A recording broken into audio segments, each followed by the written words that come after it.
ನಮಃ ಹರಿ ಓಂ ಪ್ರಾಣಾದೇರೀಶಿತಾರಂ ಪರಮಸುಖನಿಧಿಂ ಸರ್ವದೋಷವ್ಯಪೇತಂ ಸರ್ವಾಂತಸ್ಥಂ ಸುಪೂರ್ಣಂ ಪ್ರಕೃತಿಪತಿಮಜಂ ಸರ್ವಬಾಹ್ಯಂ ಸುನಿತ್ಯಂ ಸರ್ವಜ್ಞಂ ಸರ್ವಶಕ್ತಿಂ ಸುರಮುನಿಮನುಜಾದ್ಯೈಃ ಸದಾ ಸೇವ್ಯಮಾನಂ ವಿಷ್ಣುಂ ವಂದೇ ಸದಾಹಂ ಸಕಲಜಗದನಾದ್ಯಂತ ಮಾನಂದದಂ ತಂ.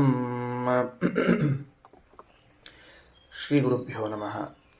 ಬಹ್ವಭ್ಯಾಸಾತ್ ತ ಆತ್ಮೇತಿ ಮುಕ್ತೌ ಜೀವೇಶಯೋಃ ಭಿದಾ ಪ್ರಧಾನ ತತ್ಪರತ್ವೇನ ದೃಶ್ಯತೇತ್ಯಾದರಾತ್ ಸದಾ ಮಹಾತಾತ್ಪರ್ಯಯೋಗಾಚ್ಚ ಸಯೇವಾರ್ಥೋಪಗಮ್ಯತೆ. ಯಾವ ವಿಷಯವನ್ನು ಹೇಳಿಕೊಟ್ಟಿದ್ದಾರೆ ಆಚಾರ್ಯರು?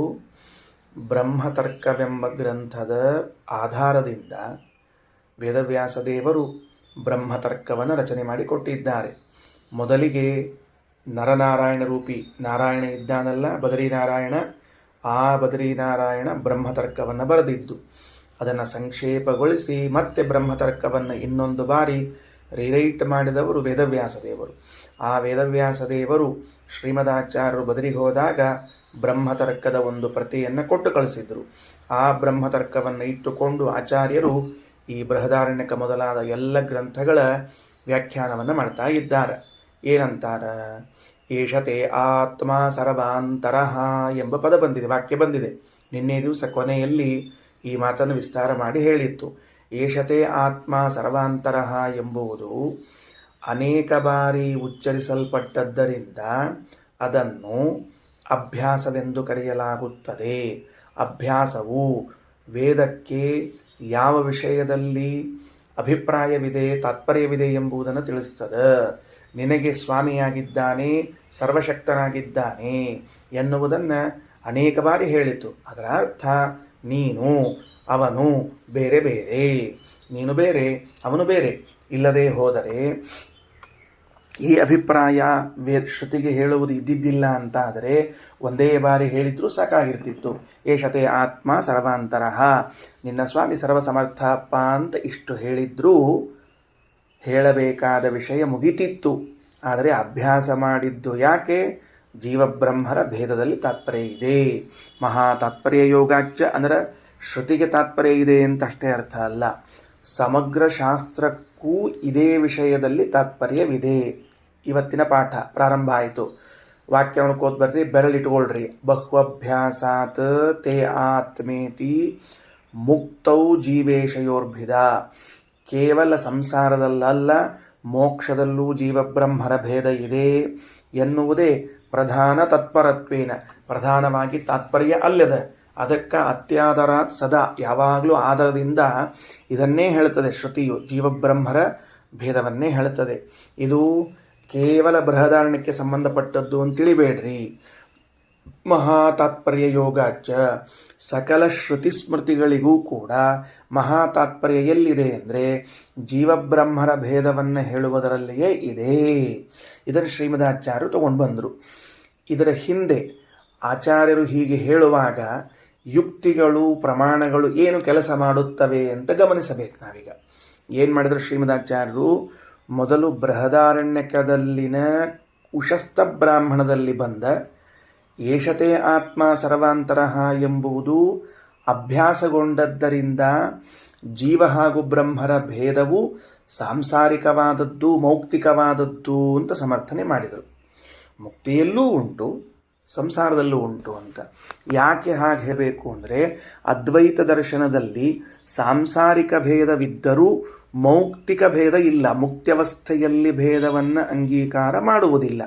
ಅದಕ್ಕೆ ಸಂಸಾರದಲ್ಲಿ ಭೇದ ಒಪ್ಪಿಕೊಳ್ಳುತ್ತೀರಿ, ಮುಕ್ತಿಯಲ್ಲಿ ಯಾಕೆ ಒಪ್ಪಿಕೊಳ್ಳುವುದಿಲ್ಲ ಅಂತ ಅವರನ್ನು ನಾವು ಪ್ರಶ್ನಿಸಿದರೆ, ಸಂಸಾರದಲ್ಲಿರುವ ಭೇದ ಇದು ಮಿಥ್ಯಾ, ಸುಳ್ಳು. ಭೇದ ಇದು ಸಂಸಾರದಲ್ಲಿರುವಾಗ ಸುಳ್ಳಾದ ಮೇಲೆ ಮುಕ್ತಿಯಲ್ಲಿ ಇರಲಿಕ್ಕೆ ಹೇಗೆ ಸಾಧ್ಯ ಇದೆ? ಪಾರಮಾರ್ಥಿಕವಾಗಿ ಭೇದ ಇಲ್ಲವೇ ಇಲ್ಲ ಎಂಬುದು ಅವರ ಉವಾಚ. ಶ್ರೀಮದಾಚಾರ್ಯ ಅಂತಾರೆ ಅಭ್ಯಾಸವು ಸಾರ್ವತ್ರಿಕವಾದ ಭೇದ ಇದೆ ಎಂಬುದನ್ನು ತಿಳಿಸಿಕೊಡ್ತಾ ಇದೆ. ಒಂದೊಮ್ಮೆ ಸಂಸಾರದಲ್ಲಿ ಮಾತ್ರ ಭೇದ ಇದ್ದು ಮುಕ್ತಿಯಲ್ಲಿ ಭೇದವಿಲ್ಲದೆ ಇದ್ದಿದ್ದರೆ ಅಭ್ಯಾಸದ ಅವಶ್ಯಕತೆ ಇರ್ತಿರಲಿಲ್ಲ. ಈ ಬೃಹದಾರಣ್ಯಕವು ಪದೇ ಪದೇ ಏಷತೆ ಆತ್ಮ ಸರ್ವಾಂತರಃ ಎಂಬುದಾಗಿ ಹೇಳಿದ್ದರಿಂದ ಪಾರಮಾರ್ಥಿಕ ಭೇದ ಸಂಸಾರದಲ್ಲೂ ಉಂಟು ಮುಕ್ತಿಯಲ್ಲೂ ಉಂಟು ಅಂತ ಬೃಹದಾರಣ್ಯಕಕ್ಕೆ ಸಂಬಂಧಿಸಿದ್ದನ್ನು ಮುಗಿಸಿಬಿಟ್ಟು ಸರ್ವಶ್ರುತಿ ಸ್ಮೃತಿ ಪುರಾಣ ಎಲ್ಲ ವೇದಗಳಿಗೂ ಎಲ್ಲ ಪುರಾಣಗಳಿಗೂ ಜೀವ ಹಾಗೂ ಪರಮಾತ್ಮರ ಭೇದ ಸಾರ್ವಕಾಲಿಕ ಭೇದವನ್ನು ಹೇಳಬೇಕೆಂಬುದೇ ಆಶಯವಾಗಿದೆ. ಹೇಗೆ ತಿಳಿದು ಬರುತ್ತದೆ ನಿಮಗೆ? ಶ್ರೀಮದಾಚಾರ್ಯರೇ ಬ್ರಹ್ಮತರ್ಕದ ವಾಕ್ಯವನ್ನು ಕೊಡುತ್ತಿದ್ದೀರಲ್ಲ, ಇದರಿಂದ ನಿಮಗೆ ಹೇಗೆ ತಿಳಿದು ಬಂತು ಅಂತಂದರೆ ತಗೊಳ್ರಿ. ಮಹಾತಾತ್ಪರ್ಯ ಯೋಗಾಚ್ಚ ಸಯೇವ ಅರ್ಥೋ ವಗಮ್ಯತೆ. ಮಹಾತಾತ್ಪರ್ಯವಿದ್ದದ್ದರಿಂದ ಅದೇ ಅರ್ಥವೇ ತಳಗಡೆಗೆ 3ನೇ ಸಾಲೊಳಗೆ ಸರ್ವಶ್ರುತಿ ಸ್ಮೃತೀನಾಂಚ ದೃಶ್ಯತೆ ಅಂತದ. ಎಲ್ಲ ವೇದಗಳು ಸ್ಮೃತಿಗಳು ಕೂಡ ಅದನ್ನೇ ಹೇಳುತ್ತದೆ. ಏನನ್ನು ಹೇಳುತ್ತದೆ? ಜೀವ ಹಾಗೂ ಬ್ರಹ್ಮರ ಭೇದವನ್ನು ಹೇಳುತ್ತದೆ. ಅಲ್ರಿ, ನಾವೇನು ಹಂಗೆ ನೋಡಿಲ್ರಪ್ಪ, ನಾವೇನು ಎಲ್ಲ ಕಡೆಗೆ ವೇದದಾಗ ಪುರಾಣದಾಗ ಹಂಗೆ ಹೇಳಿಲ್ಲ. ಏನು ಹೇಳಿದಲ್ಲಿ? ಭಗವಂತ ಸರ್ವೋತ್ತಮ ಅಂತ ಇಷ್ಟ ಹೇಳಿದ, ವಿಷ್ಣು ಸರ್ವೋತ್ತಮ ಅಂತ ಇಷ್ಟ ಹೇಳಿದ. ನೀವು ಹೇಳಿದಂಗೆ ಜೀವಬ್ರಹ್ಮರ ಭೇದವನ್ನು ನೀನು ಹೇಳಿದ ಕಂಡಿಲ್ಲಲ್ಲ ಅಂತಂದ್ರೆ ಆಚಾರ್ಯ ಅಂತಾರೆ, ₹1 ಕಾಯಿನ್ ಹಿಡ್ಕೊಂಡಿದ್ದಿ, ₹1 ಕಾಯಿನ್ ಕೈಯಲ್ಲಿ ಹಿಡ್ಕೊಂಡು ಈ ಕಡೆ ಮುಖ ನೋಡ್ಕೋತ ಕೂತಿ, ನೀನು ಎಕಡೆ ಮುಖ ನೋಡ್ಕೋತ ಕೂತಿ ವಿಷ್ಣುವಿನ ಸರ್ವೋತ್ತಮತ್ವ ಹೇಳಲಾಗ್ಯದ ಅಂತ ಸ್ವಲ್ಪ ತಿರುಗಿಸ್ ನೋಡಿ, ಅಲ್ಲೇನು ಕಾಣಿಸ್ತದೆ? ಜೀವ ಹಾಗೂ ಬ್ರಹ್ಮರು ಭಿನ್ನರಿದ್ರೆ ಮಾತ್ರ ಸರ್ವೋತ್ತಮತ್ವ ಕೂಡ್ತದೆ. ಇಲ್ಲೇ ಸರ್ವೋತ್ತಮತ್ವ ಹೆಂಗೆ ಕೂಡಬೇಕು? ವಿಷ್ಣು ಸರ್ವೋತ್ತಮತ್ವ ಕೂಡಬೇಕಾಗಿದ್ದರೆ ಜೀವಬ್ರಹ್ಮರ ಭೇದ ಸಿದ್ಧವಾದರೆ ಮಾತ್ರ ಸರ್ವೋತ್ತಮತ್ವ ಕೊಡ್ತದೆ. ಸರ್ವೋತ್ತಮ ಅನ್ನೋ ಶಬ್ದಕ್ಕೆ ಅರ್ಥ ಏನು? ಎಲ್ಲರಿಗಿಂತ ಉತ್ತಮ ಅಲ್ರಿ. ಎಲ್ಲರೂ ತಾನೇ ಆಗಿದ್ರೆ ತನಗಿಂತ ತಾನೇ ಉತ್ತಮ ಅಂತ ಹೇಳಿಕೊಳ್ಳಿಕ್ಕೆ ಬರ್ತದ? ಹೀಗೆ ಯಾರಾದರೂ ವ್ಯವಹಾರದಲ್ಲಿ ಬುದ್ಧಿ ಉಳ್ಳವರು ಮಾಡ್ತಾರ? ತನಗಿಂತ ತಾನೇ ಉತ್ತಮ. ಯಾಕ? ಎಲ್ಲವೂ ತಾನೇ ಆಗಿದ್ದಾನೆ, ತಾನೇ ಸರ್ವೋತ್ತಮ, ತಾನೇ ಎಲ್ಲರಿಂದ ಅಭಿನ್ನ. ಹಿಂಗೆ ಹೇಳಿದ್ರೆ ಉನ್ಮತ್ತರು, ಮೂರ್ಖರು, ಹುಚ್ಚರು ಹೇಳಿದಂತೆ ಆಗ್ತದೆ. ಅದಕ್ಕೆ ಹಾಗಿರೋದಿಲ್ಲ. ವೇದಕ್ಕಾದರೂ ಭಗವಂತನ ಸರ್ವೋತ್ತಮತ್ವವನ್ನು ತಿಳಿಸುವುದರಲ್ಲಿಯೇ ಮಹಾತಾತ್ಪರ್ಯ ಉಂಟು. ಮಹಾತಾತ್ಪರ್ಯ ಸರ್ವೋತ್ತಮತ್ವದಲ್ಲಿ ಇದ್ದಾಗ ಸರ್ವರಿಗೂ ಉತ್ತಮ ಆಗಬೇಕಾದ್ರೆ ಇವನನ್ನು ಹೊರತುಪಡಿಸಿ ಸರ್ವರು ಇರಬೇಕು. ಇದ್ದಾಗ ಅವರಲ್ಲಿ ಇವನು ಉತ್ತಮನಾಗುತ್ತಾನೆ. ಹಾಗಾದರೆ ವೇದವು ನಮ್ಮ ಜೊತೆಗೆ ಮಾತನಾಡುವಾಗ ಭಗವಂತ ಸರ್ವೋತ್ತಮ, ಭಗವಂತ ಸರ್ವೋತ್ತಮ ಅಂತ ಮಾತಾಡ್ತಿರ್ತದೆ. ಅದರ ಅರ್ಥ ಏನು ಅಂದರೆ, ನೀನು ಅವರು ಭಿನ್ನರಿದ್ದೀರಿ, ನೀನು ಅವರಷ್ಟೇ ಅಲ್ಲ, ಜಗತ್ತಿನಲ್ಲಿದ್ದ ಎಲ್ಲ ಪದಾರ್ಥಗಳು ಭಿನ್ನವಾಗಿವೆ ಅನ್ನುವುದಕ್ಕಾಗಿಯೇ ನಿಮ್ಮೆಲ್ಲರಿಗಿಂತ ಅವನು ಉತ್ತಮನಾಗಿದ್ದಾನೆ ಅಂತ ಹೇಳುತ್ತದೆ. ನೋಡ್ರಿ, ಮಹಾತಾತ್ಪರ್ಯ ಯೋಗಾಚ್ಚ ಸಯೇವಾರ್ಥೋ ವಗಮ್ಯತೆ. ತಾತ್ಪರ್ಯಂ ಪರಮಂ ವಿಷ್ಣೋ ಅತ್ಯುದ್ರೇಕೆ ವಿಶೇಷತಃ. ಅತ್ಯುದ್ರೇಕೆ ಅಂದರೆ ಸರ್ವೋತ್ತಮತ್ವೇ ಅಂತ ಅರ್ಥ. ಪೆನ್ಸಿಲ್ಲೇ ಗೆಳೆಗೆ ಅಂಡರ್ಲೈನ್ ಮಾಡಿಕೊಂಡು ಅತ್ಯುದ್ರೇಕೆ ಅಂದರೆ ಸರ್ವೋತ್ತಮತ್ವೇ ಅಂತ ಬರ್ಕೊಳ್ಬೇಕು. ತಾತ್ಪರ್ಯಂ ಪರಮಂ ವಿಷ್ಣೋ ಅತ್ಯುದ್ರೇಕೆ ವಿಶೇಷತಃ. ಹಾಗಾದರೆ ವೇದಗಳ, ಪುರಾಣಗಳ, ಸ್ಮೃತಿಗಳ ಒಂದು ಸೌಂದರ್ಯ ಎಂಥದ್ದು ಅಂದರೆ, ತಾನು ವಿಷ್ಣುವಿನ ಸರ್ವೋತ್ತಮತ್ವವನ್ನು ಹೇಳ್ತಾ ಇರುವಾಗಲೇ ನಮ್ಮೆಲ್ಲರ ಭೇದವನ್ನು ಮೆಲ್ಲಕ್ಕೆ ನಮ್ಮ ಬುದ್ಧಿಯೊಳಗೆ ಇಳಿಸಿಬಿಡ್ತು. ದೇವರು ಸರ್ವೋತ್ತಮ, ದೇವರು ಸರ್ವೋತ್ತಮ, ದೇವರು ಸರ್ವೋತ್ತಮ ನಾನಲ್ಲ, ದೇವರು ಸರ್ವೋತ್ತಮ ನಾನಲ್ಲ, ನಾನು ಬೇರೆ ದೇವರು ಬೇರೆ, ನಾನು ಬೇರೆ ದೇವರು ಬೇರೆ ಎಂಬ ಜೀವಬ್ರಹ್ಮರ ಭೇದವನ್ನು ತುಂಬಿದೆ ನಮ್ಮ ತಲೆಯಲ್ಲಿ. ಆಚಾರ್ಯರಂತಾರೆ, ಇಷ್ಟು ಸರಳವಾದ ವಿಷಯ ನಿನಗೆ ತಿಳಿದುಕೊಳ್ಳಿಕ್ಕೆ ಹೇಗಾಗಲಿಲ್ಲ?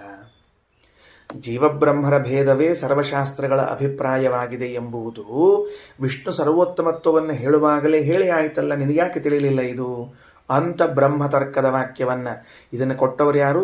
ಸಾಕ್ಷಾತ್ ಭಗವಂತ ವೇದವ್ಯಾಸ ದೇವರು. ತಾತ್ಪರ್ಯಂ ಪರಮಂ ವಿಷ್ಣೋ ಅದ್ಯುತ್ರೇಕೆ ವಿಶೇಷತಃ ಸರ್ವಶ್ರುತಿ ಸ್ಮೃತೀನಾಂಚ ದೃಶ್ಯತೆ ಕಮ ಅನ್ಯತ ತದರ್ಥತಃ. ಅಲ್ರಿ, ಬರೀ ಅಷ್ಟ ಹೇಳಿದೇನ್ರಪ್ಪ? ವಿಷ್ಣು ಸರ್ವೋತ್ತಮತ್ವ ಅಷ್ಟ ಅದೇನು? ಎಲ್ಲದ? ವಾಯುದೇವರ ಮಹಿಮಾ ಹೇಳಿದ, ಮಹಾಲಕ್ಷ್ಮಿ ಮಹಿಮಾ ಹೇಳಿದ, ಇಂದ್ರದೇವರ, ರುದ್ರದೇವರ ಇವರೆಲ್ಲರ ಮಹಿಮಾ ಹೇಳಿದ. ಮತ್ತು ಇಷ್ಟೆಲ್ಲರ ಮಹಿಮಾ ಹೇಳಿದ ಕಾಲಕ್ಕೆ ಬರೇ ಭಗವಂತನ ಮಹಿಮಾ ಹೇಳಿದ ಅಂತಂತೀರಲ್ಲ ಅಂದ್ರೆ ತದರ್ಥತಃ ವ್ಯಾಸರಂತಾರ ಅವರ ಮಹಿಮೆಗಳನ್ನು ಹೇಳಿದ್ದು ಭಗವಂತನ ಸರ್ವೋತ್ತಮತ್ವ ತಿಳಿಲಿಕ್ಕೆ. ಅದೇಂಗ್ರಿ ಅಲ್ರಿ, ಈ ಲಕ್ಷ್ಮೀದೇವಿ ಮಹಿಮೆ ಹೇಳಿದರೆ ಭಗವಂತನ ಸರ್ವೋತ್ತಮತ್ವ ಹೆಂಗೆ ತಿಳಿಬೇಕು? ವಾಯುದೇವರ ಮಹಿಮಾ ಹೇಳಿದರೆ ಭಗವಂತನ ಸರ್ವೋತ್ತಮತ್ವ ಹೆಂಗೆ ತಿಳಿಬೇಕು? ಪುಷ್ಕರ ನಾಮಕ ದೇವತೆ ಇದ್ದಾರೆ, ವರುಣದೇವರಿದ್ದಾರೆ, ಇವರ ಮಹಿಮಾ ಹೇಳಿದರೆ ಭಗವಂತನ ಸರ್ವೋತ್ತಮತ್ವ ತಿಳಿತದ? ತಿಳಿತದ. ಆಚಾರ ಅಂತಾರೆ ಯಾಕೆ ಅಂದರೆ ವಿಷ್ಣು ಭಕ್ತರಾದವರ ಮಹಿಮೆಗಳೇ ಇಷ್ಟು ಇರುವಾಗ ಕಿಮುತ ವಿಷ್ಣುವಿನ ಮಹಿಮಾ, ವಿಷ್ಣುವಿನ ಪರಿವಾರದವರಾದ ರಮಾಬ್ರಹ್ಮಾದಿಗಳ ಮಹಿಮೆಯೇ ವೇದಗಳು ಪುಟಗಟ್ಟಲೆ ಬರಿತಿರುವಾಗ ಕಿಮುತ ನಾರಾಯಣನ ಮಹಿಮಾ, ಭಗವಂತನ ಕಿಂಕರರಾದ ಅವರ ಕಿಂಕರರಾದ ಅವರ ಮಹಿಮೆಗಳೇ ಇಷ್ಟಿರುವುದಾದರೆ ಸರ್ವಸ್ವಾಮಿಯಾದ ನಾರಾಯಣನ ಮಹಿಮೆ ಎಷ್ಟಿದೆ? ಈ ಅಭಿಪ್ರಾಯದಲ್ಲಿ ಹೇಳಿದ್ದೇ ಹೊರತಾಗಿ ಅದಕ್ಕೆ ಒಂದು ಪ್ರತ್ಯೇಕವಾಗಿ ಮಹಿಮೆ ಹೇಳಬೇಕು ಅಂತ ಉದ್ದೇಶ ಇಲ್ಲವೇ ಇಲ್ಲ. ಅಗ್ನಿಯ ಮಹಿಮೆಯನ್ನು ಹೇಳುತ್ತದೆ. ಎಂತಹ ದೊಡ್ಡ ದೇವತೆ ಅಗ್ನಿ ಅಂತ ಹೇಳಿ ಈ ಮಹಿಮೆಯನ್ನು ವರ್ಣಿಸುವುದಕ್ಕೆ ಕಾರಣ ಏನು?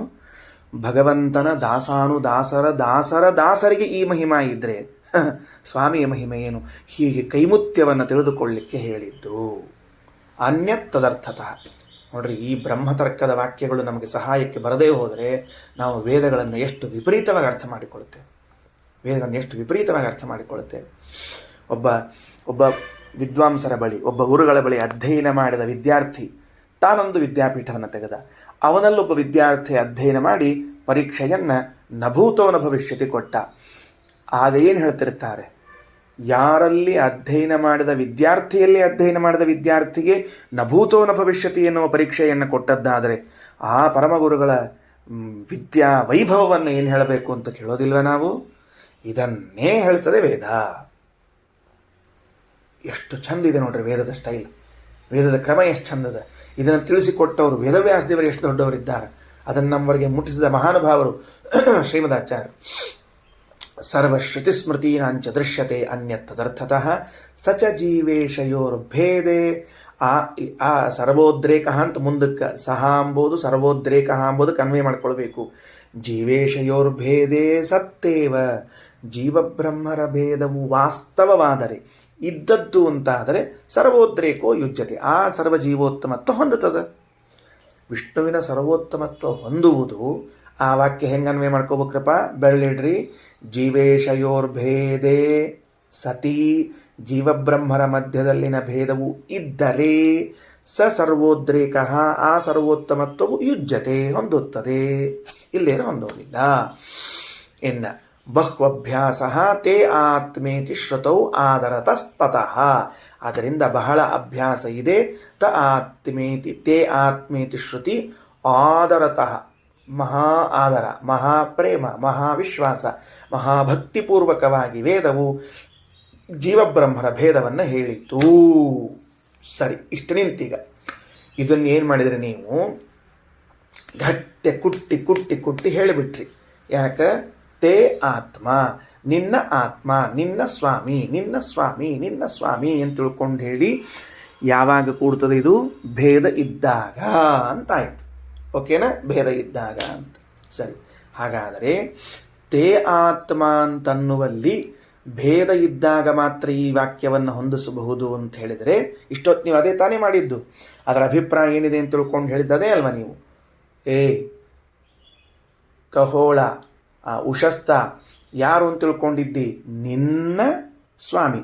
ಅಂದರೆ ನಿನಗೂ ಸ್ವಾಮಿಗೂ ಭೇದ ಇದೆ ಅಂತ ಹೇಳುವ ವಾಕ್ಯ ರಚನಾ ಸಂಸ್ಕೃತದಲ್ಲಿ ಹೇಗಿದೆ?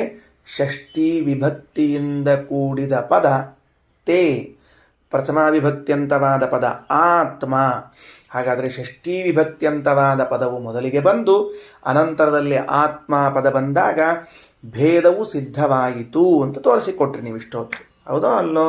ನಿನ್ನ ಸ್ವಾಮಿ ಅಂದರೆ ಹಿಂದಿರುವಂತಹ ಷಷ್ಠಿ ವಿಭಕ್ತಿಯು ಮುಂದೆ ಬರುವಂತಹ ವ್ಯಕ್ತಿಯ ಜೊತೆಗಿನ ಭೇದವನ್ನು ತಿಳಿಸಿಕೊಡುತ್ತದೆ.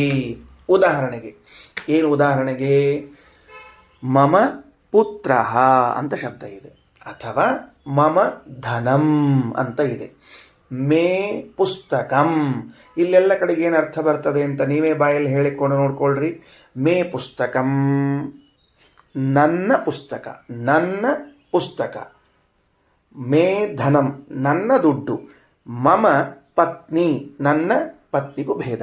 ಹಾಗಿದ್ರೆ ಎಲ್ಲಿ ಷಷ್ಠಿ ವಿಭಕ್ತ್ಯಂತವಾದ ಪದಪ್ರಯೋಗವಾಗಿದೆಯೋ ಅಲ್ಲಿ ಭೇದವು ಸಿದ್ಧಿಸಬೇಕಾಗುತ್ತದೆ. ನೀವು ಇಷ್ಟೊತ್ತು ಪ್ರತಿಪಾದನೆ ಮಾಡಿ ಇದನ್ನೇ ತಾನೇ. ಏಷತೆ ಆತ್ಮ ಸರ್ವಾಂತರಃ. ಏ ಉಷಸ್ತನೆ, ಇವನು, ಈ ಭಗವಂತನು ನಿನ್ನ ಸ್ವಾಮಿ. ಷಷ್ಠಿ ವಿಭಕ್ತಿ ಅದ ಅಲ್ಲಿ. ಇದು ನಿನ್ನ ಬರಹ, ಇದು ನಿನ್ನ ಮನೆ ಅನ್ನುವಾಗ ಬರಹಕ್ಕೂ ಮನೆಗೂ ನನಗೂ ಧನಕ್ಕೂ ನನಗೂ ಪುತ್ರನಿಗೂ ನನಗೂ ಪತ್ನಿಗೂ ಭೇದ ಕಾಣಿಸ್ತಾ ಇದೆ. ನಾವು ಒಂದು ತಲೆಯಲ್ಲಿ ತಗೊಂಡ್ವಿ. ನಾವು ಏನು ತಲೆಯಲ್ಲಿ ತಗೊಂಡ್ವಿ ಅಂತಂದ್ರೆ, ಹಿಂಗೆ ಷಷ್ಠಿ ವಿಭಕ್ತ್ಯಂತವಾದ ಪದ ಬಂದುಬಿಟ್ರೆ ಅಲ್ಲಿ ಆ ಎರಡು ವಸ್ತುಗಳ ಮಧ್ಯದಲ್ಲಿ ಭೇದವನ್ನು ಹೇಳಿದಂತಾಗುತ್ತದೆ. ಅಭ್ಯಾಸ ಆಗಿದ್ದಿಲ್ಲ ಇಷ್ಟೊತ್ತು? ಇನ್ನೊಂದ್ಸಲ ಅಭ್ಯಾಸ ಮಾಡಿಸ್ಲೋ? ಬೇಡ ಆಚಾರ್ಯ, ನೀವು ಒಮ್ಮೆ ಮಾಡಿಸಿದ್ರೆ ಭಯ ಆಗ್ತದೆ, ಎರಡೆರಡು ಸಲ ಮಾಡಿಸಿಬಿಟ್ರೆ ಅಂದರೆ ದೇವರೇ ಪ್ರೀತಿ. ಹಾಗಿದ್ದರೆ ಶ್ರೀಮದಾಚಾರ್ಯ ಅಂತಾರೆ, ವೇದವ್ಯಾಸ ದೇವರು ಬ್ರಹ್ಮತರ್ಕದಲ್ಲಿ ಎತ್ತಿಕೊಳ್ಳುತ್ತಾರೆ. ಏನು ಇವೆಲ್ಲ ದೊಡ್ಡ ದೊಡ್ಡ ವಿಚಾರಗಳು ಸುಮ್ಮನೆ ಅಲ್ಲ. ಭಗವದ್ಗೀತೆಯನ್ನು ಎತ್ತಿಕೊಂಡು ಅದರಲ್ಲಿನ 9ನೇ ಅಧ್ಯಾಯದಲ್ಲಿನ 5ನೇ ಶ್ಲೋಕಕ್ಕೆ ಬೀಳ್ತದೆ ಪೆಟ್ಟಿಗ. 9ನೇ ಅಧ್ಯಾಯದ 5ನೇ ಶ್ಲೋಕ ಬರೆದಿಟ್ಕೊಳ್ರಿ. ಭಗವದ್ಗೀತೆಯ 9:5. ಭಗವದ್ಗೀತೆಯ 9ನೇ ಅಧ್ಯಾಯದ 5ನೇ ಶ್ಲೋಕದಲ್ಲಿ ನಚ ಮತ್ಸ್ಥಾನಿ ಭೂತಾನಿ ಪಶ್ಯ ಮೇ ಯೋಗಮೈಶ್ವರಂ ಭೂತಭೃನ್ನ ಚ ಭೂತಸ್ಥೋ ಮಮಾತ್ಮ ಭೂತಭಾವನಃ ಬಂತು.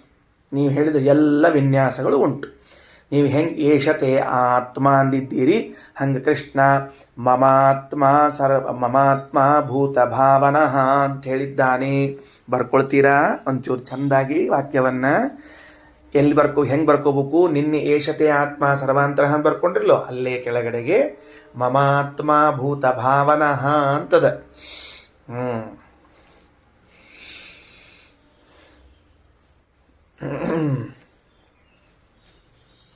ಮಮಾತ್ಮ ಭೂತಭಾವನಃ. ಏನು ಹಂಗಂದ್ರೆ ಅಲ್ಲಿ ಪ್ರಶ್ನೆ,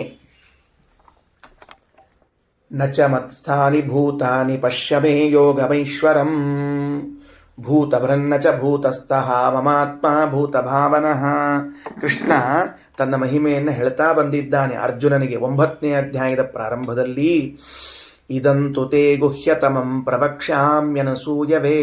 ಅರ್ಜುನ, ನಿನ್ನಂಥ ಅಧಿಕಾರಿ ಎಲ್ಲಿ ಸಿಗ್ತಾನೋ ಮಹಾರಾಯ? ನನಗೆ ಪಾಠ ಹೇಳಬೇಕು ಅಂತ ಅನಿಸಿದಾಗ ನಿನ್ನಂಥ ಯೋಗ್ಯ ಅಧಿಕಾರಿ ಸಿಕ್ಬಿಟ್ರೆ ಅಷ್ಟೂ ಪಾಠ ಹೇಳಬೇಕು ಅಂತ ಅನಿಸ್ತದೆ. ನೋಡ್ರಿ, ದೇವರಿಗೆ ವಾಯುದೇವರ ಮುಂದೆ, ಶ್ರೀಮಠ್ ಟೀಕಾಕೃತ್ಪಾದರ ಮುಂದೆ ಎಲ್ಲ ಪಾಠ ಹೇಳಬೇಕು ಅಂತ ಭಾರೀ ಪ್ರೇಮ ಇರ್ತದೆ. ನಿಜವಾದ ಗುರುಗಳಾಗಿದ್ದರೆ ವಿದ್ಯಾರ್ಥಿಗಳ ಬಳಿ ಏನೂ ಮುಚ್ಚಿಟ್ಟುಕೊಳ್ಳದೆ ಬಿಚ್ಚಿಟ್ಟು ಬಿಡುತ್ತಾರೆ. ಏನು ಮುಚ್ಚಿಟ್ಕೊಳ್ಳೋದಿಲ್ಲ ಅಲ್ರಿ ಆಚಾರ್ಯ? ಹಂಗೆ ಎಲ್ಲ ಹುಡುಗರಿಗೂ ನೀವು ಹೇಳ್ಕೋತ ಹೋಗ್ಬಿಟ್ರೆ ನಾಳೆ ಎಲ್ಲ ಹುಡುಗರು ಭಾಳ ಶಾಣೆ ಆಗಿ ನಿಮಗೆ ಏನರ ಮಾಡಿಬಿಟ್ರೆ ಏನು ಮಾಡಬೇಕು? ಕೆಲವು ಶಾಣೆ ಹುಡುಗರು ಇರ್ತಾವ್ರಿ, ಹೆಂಗಾರ ಮಾಡಿ ಗುರುಗಳನ್ನ ಡಬ್ಬ ಹಾಕಿಬಿಟ್ರೆ ಆತು ಅಂತ ತಿಳ್ಕೊಂಡಂದ್ರೆ ಅದಕ್ಕೆ ಗುರು ಯಾವಾಗಲೂ ಒಂದು ಹೆಜ್ಜೆ ಮುಂದೆ ಇರ್ತಾನಂತ್ರಿ ಶಿಷ್ಯನಿಗಿಂತ. ಏನು ಅಂದರೆ ಅಷ್ಟು ಹೇಳಿ ಕೊಡೋದೇ ಇಲ್ರಿ, ಅವ ಒಂದೆರಡು ಉಳಿಸೇ ಬಿಟ್ಟಿರ್ತಾನ್ರಿ. ಹೀಗಾಗಿ ಅವ ಶಿಷ್ಯ ಕೊನೆ ತನಕ ಆಚಾರ ಅನ್ಕೋತ ಇರ್ತಾನ. ಹಿಂಗೆ ಗುರುಗಳು ಕಲಿಕಾಲದಾಗ ಹೆಂಗಿರ್ಬೇಕು ಹಂಗೆ ಇರ್ಬೇಕಾಗ್ತಿರ್ತದೆ. ಹಂಗೆ ದ್ವಾಪರ ಯುಗದಂಗೆ ಇದ್ದಂಗೆ ದ್ರೋಣಾಚಾರ್ಯ ದುಷ್ಟದ್ಯುಮ್ನ ಹೇಳಿಕೊಟ್ರೆ ಆಮೇಲೆ ದುಷ್ಟದ್ಯುಮ್ನ ದ್ರೋಣಾಚಾರ್ಯ ಹೊಡೆದು ಹಾಕಿದಂಗೆ ಹಾಕಿಬಿಟ್ರೆ ಏನು ಮಾಡೋದು ಎಲ್ಲರ? ಅದಕ್ಕೆ ಹಂಗೆ ಹೇಳಬಾರ್ದು ಪಾಠನ ಅಂತ ತಿಳ್ಕೊಂಡು.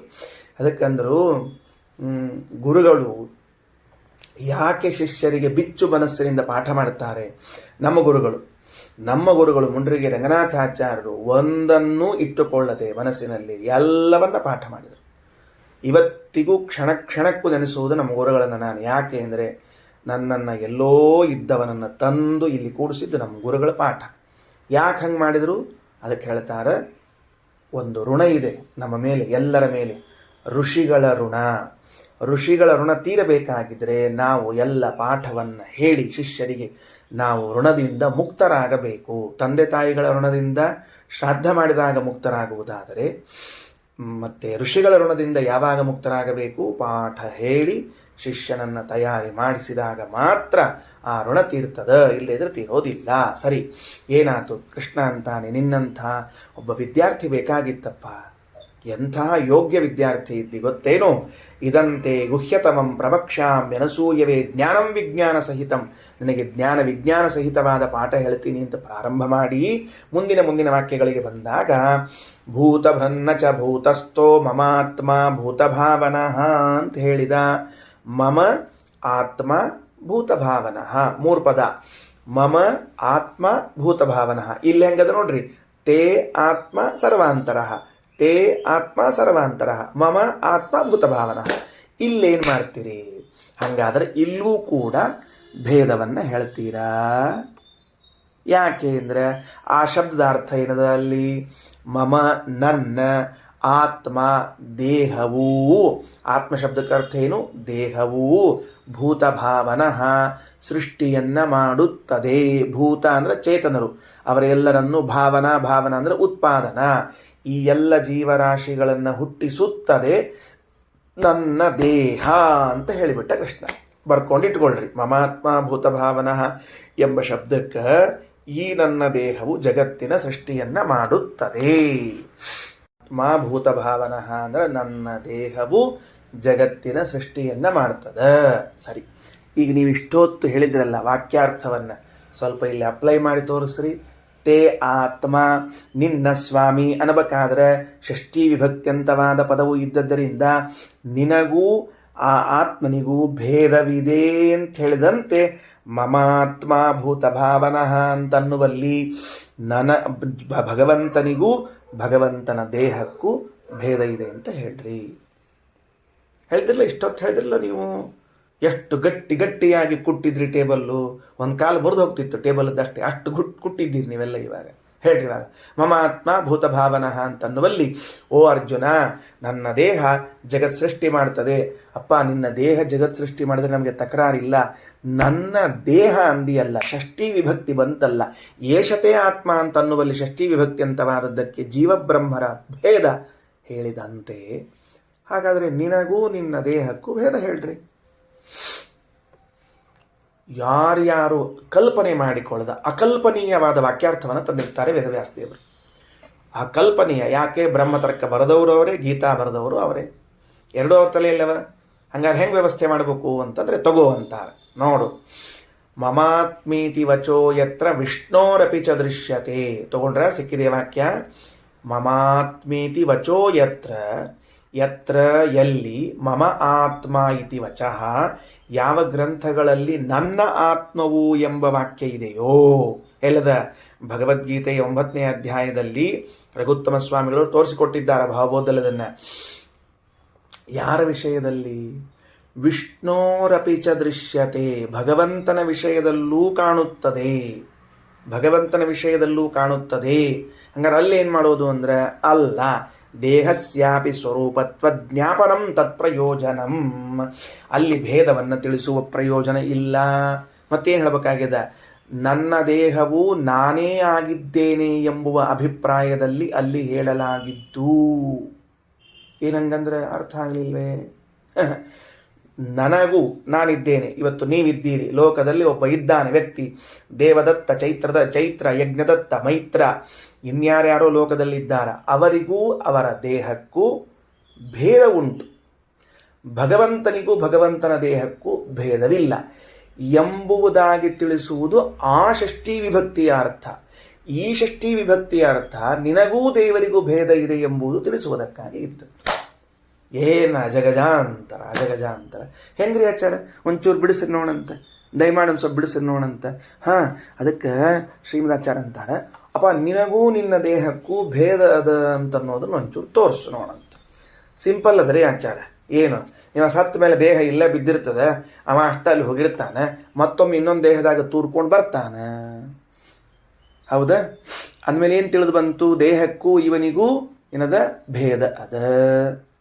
ಸರಿ ಅದ, ದೇಹಕ್ಕೂ ಇವನಿಗೂ ಭೇದದ ಎಂಬುದು ಹೆಂಗೆ ಸಿದ್ಧ ಆಗ್ತದೆ?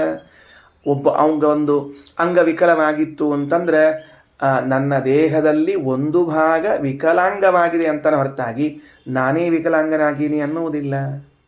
ಕಿವಿ ಕೇಳಿಸದೆ ಹೋದರೆ ಅವ ಬದುಕಿದ್ದವು, ಅದು ಏನು, ನನಗೆ ಕಿವಿ ಕೇಳಿಸುವುದಿಲ್ಲ, ಒಂದು ಅಂಗ ಮಾತ್ರ. ಹಾಗಾದರೆ ನಾನು, ನನ್ನ ದೇಹ ಬೇರೆ ಬೇರೆ. ಕಣ್ಣು ಕಾಣಿಸದೆ ಹೋದರೆ ನನಗೆ ಕಣ್ಣು ಕಾಣಿಸುವುದಿಲ್ಲ, ಭೇದ. ನಾನೇ ಕುರುಡ ಅರ್ಥ ಅಲ್ಲದಕ್ಕೆ, ನಾನೇ ಅಸಮರ್ಥ ಅರ್ಥ ಅಲ್ಲ. ಹಾಗಾದರೆ ಸಂಸಾರದಲ್ಲಿರುವ ಪ್ರತಿಯೊಬ್ಬ ಜೀವರಾಶಿಗಳಿಗೂ ಕೂಡ ಎಲ್ಲಿವರೆಗೆ ಮುಕ್ತರು ಲಕ್ಷ್ಮೀದೇವಿ ಭಗವಂತನನ್ನು ಹೊರತುಪಡಿಸಿ ಬ್ರಹ್ಮಾದಿಗಳಿಂದ ಪ್ರಾರಂಭ ಮಾಡಿಕೊಂಡು ಎಲ್ಲರ ದೇಹಕ್ಕೂ ಅವರಿಗೂ ಭೇದ ಇದೆ. ಇದು ಅನುಭವಕ್ಕೆ ಬರ್ತದೆ. ಏನು ಅದರೊಳಗೇನು ವಿವಾದ ಇಲ್ಲ. ಆದರೆ ಭಗವಂತನಿಗೂ ಭಗವಂತನ ದೇಹಕ್ಕೂ ಭೇದವಿಲ್ಲ. ಇದನ್ನು ತಿಳಿಸ್ಬೇಕಾಗ್ಯದ ಎಲ್ಲಿ? ಕೃಷ್ಣ ಆ ಭಗವದ್ಗೀತೆಯ ವಾಕ್ಯದಲ್ಲಿ. ಅದಕ್ಕೆ ಹೆಂಗೆ ತಿಳಿಸಿದಾಮ? ಅರ್ಜುನ ನಾನು ಹೆಂಗೆ ಜಗತ್ತಿನ ಸೃಷ್ಟಿಯಾದಿಗಳನ್ನು ಮಾಡ್ತೀನಲ್ಲ, ಹಂಗ ನನ್ನ ದೇಹವು ಜಗತ್ತಿನ ಸೃಷ್ಟಿಯಾದಿಗಳನ್ನು ಮಾಡ್ತದ ಅಂದವ. ದೇವರೇನಂದ? ನನ್ನ ದೇಹವು ಜಗತ್ತಿನ ಸೃಷ್ಟಿ ಸ್ಥಿತಿ ಲಯಗಳನ್ನು ಮಾಡ್ತದ. ಅಲ್ಲಿ ಸ್ವಾಮಿ, ನೀ ಮಾಡಂಗಿಲ್ಲ, ನಿನ್ನ ದೇಹ ಮಾಡ್ತದ. ಅಲ್ಲೋ, ನಾ ಹೆಂಗೆ ಮಾಡ್ತೀನಿ ಹಂಗೆ ನನ್ನ ದೇಹವು ಮಾಡ್ತದ. ಏನು ಹಿಂಗಂದ್ರೆ ಅರ್ಥ ಆಗಲಿಲ್ವೇ? ನಾನು ನನ್ನ ದೇಹ ಬೇರೆ ಅಲ್ಲ, ನಾನು ನನ್ನ ದೇಹ ಒಂದೇ. ಯಾಕೆಂದರೆ ದೇಹ ಸೃಷ್ಟಿಯಾದಿಗಳನ್ನು ಮಾಡ್ತದ ಅಂದರು, ನಾ ಸೃಷ್ಟಿಯಾದಿಗಳನ್ನು ಮಾಡ್ತೀನಿ ಅಂದರು ಒಂದೇ ಅಲ್ಲವೇನಪ್ಪ? ಅದಕ್ಕೆ ನನಗೂ ನನ್ನ ದೇಹಕ್ಕೂ ಭೇದ ಚಿಂತನೆಯನ್ನು ಮಾಡಬಾರದು ಎಂಬ ಪ್ರಮುಖ ಅಂಶವನ್ನು ತಿಳಿಸಲಿಕ್ಕೆ ಮಮಾತ್ಮ ಭೂತ ಭಾವನಃ ಎಂಬುದಾಗಿ ಭಗವದ್ಗೀತೆಯಲ್ಲಿ ಹೇಳಿದ್ದಾರೆ. ನೋಡ್ರಿ ಹೆಂಗದ. ನಾವು ಹೇಳೋ ಕಾಲಕ್ಕೆ ಮಮ ದೇಹ, ಇದು ನನ್ನ ದೇಹ, ನಾನಲ್ಲ, ಇದು ನನ್ನ ದೇಹ, ನಾನು ಬೇರೆ ದೇಹ ಬೇರೆ ಅಂತ ಹೇಳ್ತೀವಿ. ಭಗವಂತ ಹೇಳುವಾಗ ನಾನು ಬೇರೆ ದೇಹ ಬೇರೆ ಅಂತ ಹೇಳುವುದಿಲ್ಲ. ಏನು ಹೇಳ್ತಾನೆ? ನಾನೇ ದೇಹ ಅಂತ ಹೇಳ್ತಾನೆ. ದೇವರಿಗೂ ದೇವರ ದೇಹಕ್ಕೂ ಅಭೇದ ಹೇಗೆ ಅಂದರೆ ಮಮಾತ್ಮ ಭೂತ ಭಾವನಃ, ನನ್ನ ದೇಹವು ಜಗತ್ತಿನ ಸೃಷ್ಟಿಯಾದಿಗಳನ್ನು ಮಾಡ್ತದ. ನಿನ್ನ ದೇಹ ಜಗತ್ತಿನ ಸೃಷ್ಟಿಯಾದಿಗಳನ್ನು ಮಾಡ್ತದ ಅಂದ್ರೆ ಅರ್ಥ ಏನು? ನನಗೂ ನನ್ನ ದೇಹಕ್ಕೂ ಭೇದವಿಲ್ಲ ಎಂಬುದೇ ಅರ್ಥ. ಟೀಕಾಕೃತ್ಪಾದರು ಬ್ರಹ್ಮತರ್ಕದಲ್ಲಿ ವೇದವ್ಯಾಸ ದೇವರು ಮಮ ಆತ್ಮೇತಿ ವಚೋ ಯತ್ರ ವಿಷ್ಣೋರಪಿ ಚ ದೃಶ್ಯತೆ ದೇಹಸ್ಯಾಪಿ ಸ್ವರೂಪತ್ವ ಜ್ಞಾಪನಂ ತತ್ಪ್ರಯೋಜನಂ. ದೇಹಸ್ಯಾಪಿ ಸ್ವರೂಪತ್ವಂ, ದೇಹಕ್ಕೂ ಕೂಡ ಏನು ತೋರಿಸ್ಬೇಕಾಗ್ಯದ? ಸ್ವರೂಪತ್ವವನ್ನು ತೋರಿಸಬೇಕಾಗ್ಯದ. ದೇಹವು ತನ್ನಿಂದ ಅಭಿನ್ನವೇ ಆಗಿದೆ ಎಂಬುದನ್ನು ತೋರಿಸುವುದಕ್ಕಾಗಿ ಆ ತರಹದ ಪ್ರಯೋಗವನ್ನು ಮಾಡಿದ್ದಾರೆ ಹೊರತಾಗಿ ಅಲ್ಲಿ ಭೇದ ಚಿಂತನೆಯನ್ನ ಮಾಡಬಾರದು. ನೀವೀಗ ಏಷತೆ ಆತ್ಮ ಸರ್ವಾಂತರಃ ಅಂತನ್ನುವಲ್ಲಿ ಆ ಷಷ್ಠಿ ವಿಭಕ್ತಿಗೆ ಸಂಬಂಧ ಅಂತ ಅರ್ಥದ. ಏನಿರಬೇಕು ಅಂದ್ರೆ ಭೇದವೆಂಬ ಸಂಬಂಧ, ನನಗೂ ಅವರಿಗೂ ಭೇದ ಇದೆ ಅಂತ ಇಲ್ಲಿ ಪ್ರತಿಪಾದನೆ ಮಾಡಿ, ಭಗವಂತನ ವಿಷಯದಲ್ಲಿ ಬಂದಾಗ ದೇವರಿಗೂ ದೇವರ ದೇಹಕ್ಕೂ ಅಭೇದವೇ ಇದೆ ಎಂಬುದನ್ನು ಪ್ರತಿಪಾದನೆ ಮಾಡಲಿಕ್ಕೆ ಹಿಂಗೆ ಷಷ್ಠಿ ವಿಭಕ್ತಿಯನ್ನು ಬಳಸಲಾಗಿದೆ. ಇದೆಲ್ಲ ಯಾಕೆ ನೀವು ಮತ್ತು ಪ್ರಯೋಜನವನ್ನು ಕಲ್ಪನಾ ಮಾಡ್ತೀರಿ? ವ್ಯರ್ಥ ಅಲ್ಲೇನಿದು? ಸುಮ್ಮನೆ ಏನೋ ಕೃಷ್ಣ ಬಂತು ಬಾಯಿಗೆ ಮಮ ಆತ್ಮ ಭೂತಭಾವನಃ ಅಂತ ಅಂದ್ಬಿಟ್ಟಾನಂತ ಯಾಕೆ ಅನ್ನಬಾರ್ದು? ಸುಮ್ಮನೆ ಏನೋ ಅನ್ಬೇಕು ಅಂತ ಉದ್ದೇಶ ಇದ್ದಿದ್ದಿಲ್ಲ ಅವಂಗ, ಮೇಲೆ ಬಂದ್ಬಿಡ್ತು ಅಂತ ಹಿಂಗೆ ಯಾಕೆ ಅನ್ನಬಾರದು ಅಂತಂದ್ರೆ ಅದಕ್ಕೆ ಕೆಳಗಡೆಗೆ ಒಂದು ಮಾತು ಭಾಷ್ಯದಲ್ಲಿ ಬ್ರಹ್ಮತರ್ಕದ್ದು. ನಹಿ ಅಪ್ರಯೋಜಕಂ ವೇದ ಪದಂ ವರ್ಣೋಥವಾ ಸ್ವರಃ. ಏನದು? ಅಪ್ರಯೋಜಕಂ ವೇದ ಪದಂ, ಅಪ್ರಯೋಜಕಂ ವರ್ಣಃ ಅಥವಾ ಸ್ವರಃ. ವೇದಗಳಲ್ಲಿರುವಂತಹ ಒಂದು ಪದವಾಗಿರಬಹುದು, ಒಂದು ಒಂದು ವರ್ಣವಾಗಿರಬಹುದು ಅಥವಾ ಸ್ವರವಾಗಿರಬಹುದು. ಯಾವುದನ್ನು ವ್ಯರ್ಥ ಎಂಬುದಾಗಿ ತಿಳಿಯಬಾರದು. ಏನು? ವೇದ ಅಂದರೆ ಪಂಚಮ ವೇದವೆನಿಸಿರುವಂತಹ ಭಗವದ್ಗೀತೆಯೂ ಹೌದು, ವೇದವೆನಿಸಿರುವಂತಹ ಪಂಚಮ ವೇದವೆನಿಸಿರುವಂತಹ ಭಗವದ್ಗೀತೆಯೂ ಇರಬಹುದು, ಅಥವಾ ಇನ್ನು 4 ವೇದಗಳಿರಬಹುದು. ಒಟ್ಟಾರೆಯೇ ವೇದ ವೈದಿಕ ವೇದಕ್ಕೆ ಸಂಬಂಧಪಟ್ಟ ಗ್ರಂಥಗಳಿವೆಯಲ್ಲ, ಅವುಗಳಲ್ಲಿ ಒಂದು ವ್ಯರ್ಥ ಪದಗಳು, ವ್ಯರ್ಥ ಅಕ್ಷರಗಳು, ವ್ಯರ್ಥ ಸ್ವರಗಳು ಇಲ್ಲ. ಎಷ್ಟು ಗಟ್ಟಿಯಾದ ನಿರ್ಧಾರ ನಮ್ಮ ಆಚಾರ್ಯದು, ಎಷ್ಟು ಗಟ್ಟಿಯಾದ ನಿರ್ಧಾರ ನಮ್ಮ ಆಚಾರ್ಯದು. ಇದೇ ಹಿಂದೆ ಹೇಳ್ಯಾರ, ಎಲ್ಲಿ ಐತರೇಯದಲ್ಲಿ ಹೇಳುವಾಗ ನಾನರ್ಥಕ ಸ್ವರೂಪಾಪಿ ವೇದೇವ ವೈದಿಕೇಪಿವ ಅಂತ ತಿಳ್ಕೊಂಡು ಐತರೇಯ ಭಾಷೆದಲ್ಲಿ ಹೇಳ್ಯಾರ. ಮತ್ತು ಬೃಹದಾರಣ್ಯಕದಲ್ಲಿ ಹೇಳುತ್ತಾರ. ಅಂದ್ರೆ ಮಹಾಭಾರತ ಮತ್ತು ಭಾಗವತ 17 ಪುರಾಣಗಳು, ವೇದಗಳು, ಬ್ರಹ್ಮಸೂತ್ರಗಳು ಒಂದಕ್ಷರವೂ ವ್ಯರ್ಥವಿಲ್ಲದೆ ಇದ್ದಂತೆ ಪ್ರಯೋಗಿಸಿದ್ದಾರಲ್ಲ. ಏನು ಗ್ರೇಟ್! ಇಂಥ ಕೃತಿಗಳನ್ನು ನಮ್ಮಲ್ಲಿ ಬರಲಿಕ್ಕೆ ಸಾಧ್ಯ ಇಲ್ಲ, ಮತ್ತೆ ಬರೋದಿಲ್ಲ ಇಂಥವೆಲ್ಲ.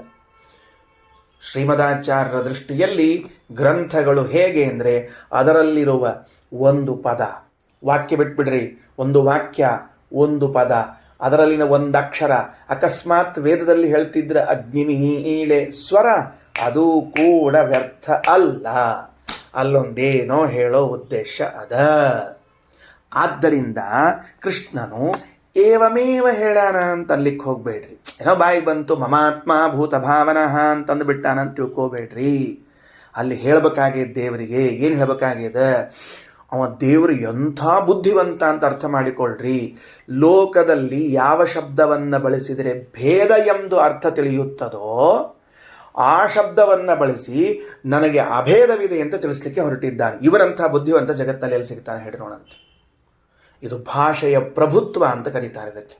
ಏನ್ರಿ ಮೇಲೆ ಹಿಡಿತ ಅಂತ ಯಾವಾಗ ಕರೀತಾರ ಅಂದ್ರೆ, ಏಷತೆ ಆತ್ಮ ಸರ್ವಾಂತರಃ ಅನ್ನುವಲ್ಲಿ ಷಷ್ಠಿ ವಿಭಕ್ತ್ಯಂತವಾದ ಪದ ಇದ್ದದ್ದಕ್ಕೆ ನಿನಗೂ ಭಗವಂತನಿಗೂ ಭೇದ. ಮಮ ಗೃಹಂ ಅಂದಾಗ ನನಗೂ ನನ್ನ ಮನೆಗೂ ಭೇದ, ಮಮ ಧನಂ ಅಂದಾಗ ನನಗೂ ನನ್ನ ಧನಕ್ಕೂ ಭೇದ. ಆದರೆ ಭಗವಂತ ಮಮಾತ್ಮ ಭೂತ ಭಾವನಃ ಅಂದಾಗ ಅವನೂ ಅವನ ದೇಹಕ್ಕೂ ಅಭೇದ. What A beautiful sentence. ಹಿಂಗೆ ಶಾಸ್ತ್ರ ಬರಲಿಕ್ಕೆ ಸಾಧ್ಯನೇ ಇಲ್ಲ, ಯಾರಿಗೂ ಚಾನ್ಸ ಇಲ್ಲ. ಮಮಾತ್ಮ ಭೂತ ಭಾವನಃ ಅಂತ ಅಲ್ರಿ ಆಚಾರ. ಆ ಮಮಾತ್ಮ ಭೂತ ಭಾವನಃ ಅಂತನ್ನುವಲ್ಲಿ ಈ ಷಷ್ಠಿ ವಿಭಕ್ತಿಯಿಂದ ತೋರಿ ಬರುವಂತಹ ಭೇದ ಅಲ್ಲ, ಅದು ಅಭೇದಾರ್ಥಕದಲ್ಲಿ ಅಂಥೇಳಿ ಸಮನ್ವಯ ಮಾಡಿ ತೋರಿಸಿದ್ರಲ್ಲ. ಮಮ ಅನ್ನುವ ಪದವನ್ನೇ ತೆಗೆದು ಬಿಟ್ಟು ಮಮ ಬೇಕಾಗಿಲ್ಲ, ಆತ್ಮ ಭೂತ ಭಾವನಃ ಅಂತ ಇಷ್ಟೇ ಹೇಳ್ಬಿಟ್ರೆ ಸಾಕಾಗಿತ್ತಲ್ಲ. ಅಲ್ಲೂ ನೀವು ಹೇಳಿದ ಅಭಿಪ್ರಾಯ ಬರ್ತಿತ್ತಲ್ಲ. ಆತ್ಮ ದೇಹವು ಭೂತ ಭಾವನಃ ಜಗತ್ತಿನ ಸೃಷ್ಟಿಯಾದಿಗಳನ್ನು ಮಾಡ್ತದೆ. ಮಮ ಅಂತ ಯಾಕೆ ಬೇಕು? ಮಮ ಅಂತಿದ್ದಕ್ಕನ್ನ ಈ ಗದ್ದಲ ಹೋದಿಲ್ಲ, ಈಗ ಹೊಂದಾಣಿಕೆ ಹೋದಿಲ್ಲ. ಈಗ ಸಿಂಪಲ್ ವಾಕ್ಯ, ಆತ್ಮಭೂತ ಭಾವನಃ ಅರ್ಜುನ, ಆತ್ಮಭೂತ ಭಾವನಃ ದೇಹವು ಜಗತ್ತಿನ ಸೃಷ್ಟಿ ಮಾಡ್ತದೆ. ಇಷ್ಟೇ ಹೇಳ್ಬಿಟ್ರೆ ಮುಗಿದು ಹೋಗ್ತಿತ್ತು. ಮಮೇತಿ ದ್ವಕ್ಷರಂ ಕಿಮರ್ಥಂ, ಎರಡು ಅಕ್ಷರ ಉಳ್ಳ ಮಮ ಯಾಕೆ ಬೇಕಾತು? ಮಧ್ಯದಲ್ಲಿ ಒಂದು ಶಿಷ್ಯನ ಅವಾಂತರ ಶಂಕ. ಅದಕ್ಕೆ ಆಚಾರ್ಯರ ವಾಕ್ಯ ತಳಗಡೆಗೆ ದೇಹಸ್ವರೂಪತಃ ವಿಷ್ಣೋ ನ ಮಮೇತಿ ಪದಂ ವಿನಾ ಸಮ್ಯಕ್ ಜ್ಞಾಪಯಿತುಂ ಶಕ್ಯ ತತಸ್ತತ್ ಪದಮಿಚ್ಛಿಷ್ಯತೆ. ದೇಹಸ್ವರೂಪತಃ ವಿಷ್ಣೋ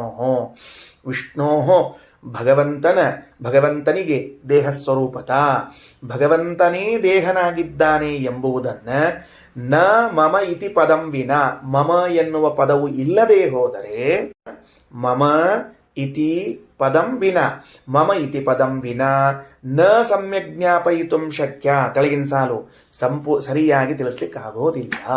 ತತಃ ತತ್ಪದಮಿಷ್ಯತೆ, ಆದ್ದರಿಂದಲೇನೆ ಆ ಪದವನ್ನು ಹೇಳಿದ್ದಾರೆ. ಯಾಕ ಅಂತ ತಿಳ್ಕೊಳ್ರಿ. ಈಗ ಭಗವಂತನಿಗೂ ಭಗವಂತನ ದೇಹಕ್ಕೂ ಅಭೇದವಿದೆ ಅಂದರೆ ಭಗವಂತನೇ ಭಗವಂತನ ದೇಹ ಸ್ವರೂಪದವನಾಗಿದ್ದಾನೆ ಎಂದು ತಿಳಿಸಬೇಕಾದರೆ ಮಮ ಎನ್ನುವ ಪದ ಬೇಕು. ಅದು ಇಲ್ಲದೆ ಹೋದರೆ ತಿಳಿಸ್ಲಿಕ್ಕೆ ಬರ್ತದೋ ಇಲ್ಲೋ ಅಂದ್ರೆ ಶ್ರೀಮದಾಚಾರ್ಯರು ಅಂಗೀಕೃತ್ಯ ಅರ್ಥಾತ್ ವೇದವ್ಯಾಸ ದೇವರು ಎಸ್ ಬರ್ತದೆ, ಇಲ್ಲ ಅನ್ನಂಗಿಲ್ಲ. ಆತ್ಮಭೂತ ಭಾವನಃ ಅಂದಾಗ ಆತ್ಮ ಶಬ್ದಕ್ಕೆ ದೇಹ ಅಂತ ಅರ್ಥ, ಭೂತ ಭಾವನಃ ಎಂಬೋ ಶಬ್ದಕ್ಕೆ ಸೃಷ್ಟಿಕರ್ತ ಅಂತ ಅರ್ಥ. ಭಗವಂತನ ದೇಹವು ಸೃಷ್ಟಿಕರ್ತೃವಾಗಿದೆ ಅಂತ ಹೇಳಿಕ್ ಬರ್ತದೆ, ಇಲ್ಲ ಅಂತಲ್ಲ. ಎಲ್ಲಿ? ಆ ವಾಕ್ಯದ ಓಘದಲ್ಲಿ. ಹೆಂಗದ ವಾಕ್ಯ? ಆ ವಾಕ್ಯ ಒಂದು ಸರ್ತಿ ಓದ್ತೀನಿ. ನಚ ಮತ್ಸ್ಥಾನಿ ಭೂತಾನಿ ಪಶ್ಯಮೇ ಯೋಗಮೇಶ್ವರಂ ಭೂತಭೃನ್ನ ಚ ಭೂತಸ್ಥಃ ಆತ್ಮ ಭೂತಭಾವನಃ ಅಂತ ಹೇಳಿಬಿಟ್ರೆ ಆ ಓಘದಲ್ಲಿ ಅರ್ಥವಾಗ್ತದೆ. ಭಗವಂತನ ದೇಹವೇ ಜಗತ್ತಿನ ಸೃಷ್ಟಿಯಾದಿಗಳನ್ನು ಮಾಡ್ತದೆ ಅಂತ ಅರ್ಥ ಆಗ್ತದೆ. ದೇವರಿಗೂ ದೇವರ ದೇಹಕ್ಕೂ ಅಭೇದವನ್ನು ತಿಳಿಸ್ತದೆ. ಆದರೆ ಮಮಾತ್ಮ ಭೂತಭಾವನಃ ಎಂದಾಗ ಎಷ್ಟು ನಿಖರವಾಗಿ ತಿಳಿಸ್ತದೋ ಅಷ್ಟು ಆತ್ಮಭೂತ ಭಾವನಃ ಎಂದು ಪದವನ್ನು ಹೇಳಿದಾಗ, ಮಮ ಪದವನ್ನು ಸೈಲೆಂಟ್ ಮಾಡಿದಾಗ ಅಷ್ಟು ನಿಖರತೆ ಇರುವುದಿಲ್ಲ. ಯಾಕ? ಏನ್ರಿ ಅಲ್ಲೂ ತಿಳಿತದಂತ ನೀವ ಈಗ ಹೇಳಿ ಹಿಂದಿನ ಮಾತಿನಾಗ ಇದ್ದಕ್ಕಿದ್ದಂಗೆ ಈಗ ಚೇಂಜ್ ಮಾಡ್ತಿರಲ್ಲ ಅಂದ್ರೆ ಆತ್ಮಾಭೂತ ಭಾವನಃ ಅಂದ್ರೆ ದೇಹವು ಜಗತ್ತಿನ ಸೃಷ್ಟಿಯನ್ನ ಮಾಡ್ತದ ಅಂತ ಇಟ್ಕೋಪ. ಆಗ ನಾ ಕೇಳ್ತೀನಿ, ಏನು ಕೇಳ್ತೀನಿ ಅಂತಂದ್ರೆ, ಅಲ್ಲ ಸ್ವಾಮಿ, ನೀನು ನಮ್ಮ ಶರೀರದಲ್ಲಿ ಇದ್ದೀಯಪ್ಪ, ನಮ್ಮ ಶರೀರದಲ್ಲಿ ಇದ್ದೀಯ ಇವಾಗ ನೀನು. ನನ್ನ ಅಂತರ್ಯಾಮಿಯಾಗಿ ನನ್ನ ಶರೀರದಲ್ಲಿ ಇದ್ದಾಗ ನನ್ನ ಶರೀರವು ನಿನಗೇನಾಗಿದೆ, ನಿನ್ನ ಶರೀರವಾಗಿದೆ. ಹೌದೋ ಅಲ್ಲ? ಮತ್ತು ಭಗವಂತ ಇಲ್ಲೊಳಗಿದ್ದಾಗ ಅವಂಗೂ ಇದು ಶರೀರವೇ. ತದಹೀನವಾದದ್ರಿಂದ ಆತ್ಮಶಬ್ದದಿಂದ ಶರೀರ ಅಂತ ಅರ್ಥ ತೆಗೆದುಕೊಳ್ಳುವಾಗ ಎಲ್ಲಾದರೂ ನನ್ನಂತಹ ವ್ಯಕ್ತಿ ನನ್ನ ದೇಹ ಅಂತ ಅರ್ಥ ತಗೊಂಡು ಬಿಟ್ಟು, ಯಾಕೆಂದರೆ ಇದೂ ಭಗವಂತನ ಶರೀರವೇ, ಆದ್ದರಿಂದ ಭೂತಭಾವನಃ ಜಗತ್ತಿನ ಸೃಷ್ಟಿ ಮಾಡ್ತದೆ ಅಂತ ಭ್ರಾಂತಿಗೆ ಒಳಗಾದರೆ, ಅಥವಾ ಬ್ರಹ್ಮಾಂಡವನ್ನ ಭಗವಂತನ ಶರೀರ ಅಂತ ಕರಿತೀರೋ ಇಲ್ವೋ? ಕರೆದೇ ಕರಿತೀರಿ. ಬ್ರಹ್ಮಾಂಡವು ಭಗವಂತನ ಶರೀರ ಅಂತ. ಆತ್ಮಾಭೂತ ಭಾವನಃ ಅಂದಾಗ ಬ್ರಹ್ಮಾಂಡವು ಜಗತ್ತಿನ ಸೃಷ್ಟಿಯನ್ನು ಮಾಡ್ತದೆ ಅಂತ ಅರ್ಥ ಬಂದರೆ ಯಾಕೆ ಈ ಸಮಸ್ಯೆಗಳೆಲ್ಲ? ಮಮಾತ್ಮಾಭೂತ ಭಾವನಃ ಅಂತ ಮಮ ಎಂದು 2 ಅಕ್ಷರಗಳನ್ನು ಬರೆದು ಬಿಟ್ಟರೆ ಸಂದೇಹಕ್ಕೆ ಅವಕಾಶವೇ ಇಲ್ಲ. ನಿಖರವಾಗಿ ಹೇಳಿತು ಭಗವಂತನಿಗೂ ಭಗವಂತನ ದೇಹಕ್ಕೂ ಭೇದ ಇಲ್ಲ, ಅಭೇದವೇ ಇದೆ ಅಂತ ತಿಳಿದುಕೊಂಡಿತು. ಅದಕ್ಕೆ ಬ್ರಹ್ಮತರ್ಕದಲ್ಲಂತಾರೆ, ತತಸ್ಥೆ ಆತ್ಮೀತಿ ವಚಃ ಭೇದಾಭಾವೇ ಸಮ್ಯಕ್ ಜ್ಞಾಪಯಿತು ಶಕ್ಯ ತತಃ ತತ್ಪದಮಿಚ್ಯತೆ. ಅದರಿಂದ ಆ ಪದವನ್ನು ಇಟ್ಟದ್ಯಾಕೆ? ದೇವರಿಗೂ ದೇವರ ದೇಹಕ್ಕೂ ಅಭೇದವೇ ಇದೆ ಎಂಬುದನ್ನು ತಿಳಿಸುವುದಕ್ಕಾಗಿ. ತತಃ ಆತ್ಮೀತಿ ವಚಃ ಭೇದಾಭಾವೇ ನಯುಜ್ಯತೆ. ಆದ್ದರಿಂದ ಉಪನಿಷತ್ತಿನಲ್ಲಿ ಬಂದ ಏಷತೆ ಆತ್ಮ ಸರ್ವಾಂತರಃ ಎನ್ನುವಲ್ಲಿ ಜೀವನಿಗೂ ಬ್ರಹ್ಮನಿಗೂ ಭೇದ ಇಲ್ಲದೆ ಹೋದರೆ ಹೊಂದುವುದಿಲ್ಲ. ಮಮಾತ್ಮಾಭೂತ ಭಾವನಃ ಅನ್ನುವಲ್ಲಿ ಭಗವಂತನಿಗೂ ಭಗವಂತನ ಶರೀರಕ್ಕೂ ಅಭೇದ ಇಲ್ಲದೆ ಹೋದರೆ ಅದು ಹೊಂದುವುದಿಲ್ಲ. ಒಂದೇಟಿಗೆ 2 ಹಕ್ಕಿ ಬೀಳಿಸೋದು ಅಂತಿರ್ತದೆ ನೋಡ್ರಿ, ಇದೇ ಕೆಲಸ. ಒಂದೇಟಿಗೆ 2 ಹಕ್ಕಿ ಬೀಳಿಸ್ಬಿಟ್ರು. 2 ತರಹದ ಪದವಿನ್ಯಾಸಗಳನ್ನು ತೋರಿಸಿದ್ರು. 2 ತರಹದ ಪದವಿನ್ಯಾಸಗಳನ್ನು ಏನು ತೋರಿಸಿದ್ದಾರೆ? ಏಷತೆ ಆತ್ಮ ಸರ್ವಾಂತರಃ ಮಮಾತ್ಮಾಭೂತ ಭಾವನಃ. 2 ಸ್ಥಳಗಳಲ್ಲಿಯೂ ಷಷ್ಠಿ ವಿಭಕ್ತ್ಯಂತವಾದ ಪದಗಳು. ಷಷ್ಠಿ ವಿಭಕ್ತ್ಯಂತವಾದ ಪದಗಳು ಸಂಬಂಧ ಶಬ್ದವನ್ನು ತಿಳಿಸುವಂತಹದ್ದು. 2ರ ಮಧ್ಯದಲ್ಲಿರುವ ಸಂಬಂಧವನ್ನು ಹೇಳ್ತದೆ. ಸಂಬಂಧ ಅಂದರೆ ಅಭೇದ ಇರಲಿಕ್ಕಿಲ್ಲ, ಭೇದವೇ ಇರಬೇಕು. ಹಾಗಾದರೆ 2 ಕಡೆಗೂ ಕೂಡ ಸಂಬಂಧವಾಚಕವಾದ ಷಷ್ಠಿ ವಿಭಕ್ತ್ಯಂತವಾದ ಪದವಿದ್ದರೆ ಭೇದವೇ ಅರ್ಥವಾದರೆ, ಏಷತೆ ಆತ್ಮ ಸರ್ವಾಂತರಃ ಅಂತನ್ನುವಲ್ಲಿ ಅವಶ್ಯವಾಗಿ ಭೇದ ಅನ್ನುವ ಅರ್ಥವನ್ನು ಇಟ್ಟುಕೊಳ್ಬೇಕು. ಮಮಾತ್ಮಾಭೂತ ಭಾವನಃ ಅಂತನ್ನುವಲ್ಲಿ ನನ್ನ ದೇಹವು ಜಗತ್ತಿನ ಸೃಷ್ಟ್ಯಾದಿಗಳನ್ನು ಮಾಡ್ತದೆ ಅಂತಿರುವಾಗ ದೇವರ ದೇಹಕ್ಕೆ ಯಾವಾಗ ಸೃಷ್ಟ್ಯಾದಿಗಳನ್ನು ಮಾಡುವಿಕೆಯನ್ನು ಹೇಳಲಾಯಿತೋ ಆಗ ಷಷ್ಠಿ ವಿಭಕ್ತಿಯು ತಾನಾಗಿಯೇ ಭಗವಂತನ ಶರೀರಕ್ಕೂ ಭಗವಂತನಿಗೂ ಅಭೇದವನ್ನು ಹೇಳಿ ಸೈಲೆಂಟಾಗಿ ಮೂಲೆಯಲ್ಲಿ ಕುಳಿತುಕೊಂಡಿತು. ಇದ್ದಿಪ್ಪ ಸ್ವಾರಸ್ಯ. ಇದು ಪಾಠದ ಸ್ವಾರಸ್ಯ. ಭಾವಬೋಧದಲ್ಲಿ ರಘುತ್ತಮ ಸ್ವಾಮಿಗಳು ಒಂದು ಪ್ರಶ್ನೆ ಮಾಡ್ತಾರೆ. ಅಲ್ಲ, ಇದನ್ನು ಇಷ್ಟೆಲ್ಲ ಯಾಕೆ ನೀವು ಗುದುಮುರುಗಿ ಹಾಕಿದ್ದು? ಇಷ್ಟೆಲ್ಲ ಯಾಕೆ ನೀವು ಬ್ರಹ್ಮತರ್ಕದಲ್ಲಿ ಈ ಬ್ರಹ್ಮತರ್ಕದ ವಾಕ್ಯವನ್ನು ತಂದು ಇಷ್ಟೆಲ್ಲ ಯಾಕೆ ನೀವು ಮಗಸ್ತೆ ಮಾಡಿದ್ದು? ಯಾಕೆ ಅಂದರೆ ಈ ಉಪನಿಷತ್ತಿನ ವಾಕ್ಯವನ್ನು ಹೆಂಗೆ ಹೊಂದಿಸಿದ್ದೀರಿ ಹೇಳೋಣಂತೆ. ಯಾವ ಉಪನಿಷತ್ತಿನ ವಾಕ್ಯ? ಆನಂದಂ ಬ್ರಹ್ಮಣೋ ವಿದ್ವಾನ್ ಅಭಿಭೇತಿ ಕುತಶ್ಚನ ಅಂತ ಒಂದು ವಾಕ್ಯ ಇದೆ. ಎಲ್ಲದ ತೈತ್ರಿಯ ಉಪನಿಷತ್ನಲ್ಲಿ ಬರುವಾಗ ಬಂದಿದೆ, ಅಥವಾ ನಾರಾಯಣ ಉಪನಿಷತ್ನಲ್ಲಿ ಬರುವಾಗ ಬಂದಿದೆ ಎಲ್ಲೋ ಒಂದು ಕಡೆಗೆ. ಆನಂದಂ ಬ್ರಹ್ಮಣೋ ವಿದ್ವಾನ್, ಇಲ್ಲ ತೈತ್ರೇಯದ ವಾಕ್ಯವೇ. ಬ್ರಹ್ಮಣ ಭಗವಂತನ, ಆನಂದಂ ಆನಂದವನ್ನು ತಿಳಿದವನು ಅಂತ ಹೇಳುವಾಗ ಅಲ್ಲಿ ಭಗವಂತನಿಗೂ ಭಗವಂತನಲ್ಲಿದ್ದ ಆನಂದವೆಂಬ ಗುಣಕ್ಕೂ ಷಷ್ಠಿ ವಿಭಕ್ತಿಯಿಂದಲೇ ವ್ಯವಹಾರ ಮಾಡಲಾಗಿದೆ.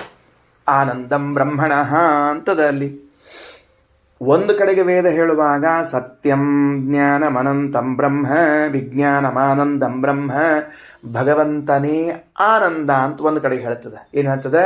ವಿಜ್ಞಾನಂ ಆನಂದಂ ಬ್ರಹ್ಮ, ಭಗವಂತನು ಜ್ಞಾನ, ಭಗವಂತನು ಆನಂದ ಅಂತ ಒಂದು ಕಡೆ ಹೇಳ್ತದೆ.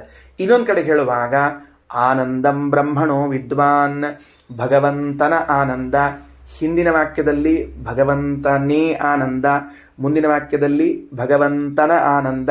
ಈ 2 ವಾಕ್ಯಗಳಲ್ಲಿ ಆನಂದಂ ಬ್ರಹ್ಮಣ ಅಂತ ಪ್ರಶ್ನೆ ಬಂದಾಗೆಲ್ಲ ನಾವು ಕೇಳಿದ್ವಿ ನಿಮಗೆ, ಭಗವಂತನಿಗೂ ಆನಂದಕ್ಕೂ ಭೇದ ಇದೆಯಾ, ಅದು ಹೇಗೆ ಶ್ರುತಿ ವ್ಯವಹಾರ ಮಾಡಿತು ಅಂತ ಕೇಳಿದರೆ ಅಲ್ಲಿ ನೀವು ಎಷ್ಟು ಪ್ರಸನ್ನ ವದನರಾಗಿ ಉತ್ತರ ಕೊಟ್ಟಿದ್ರಿ ಗೊತ್ತಾ?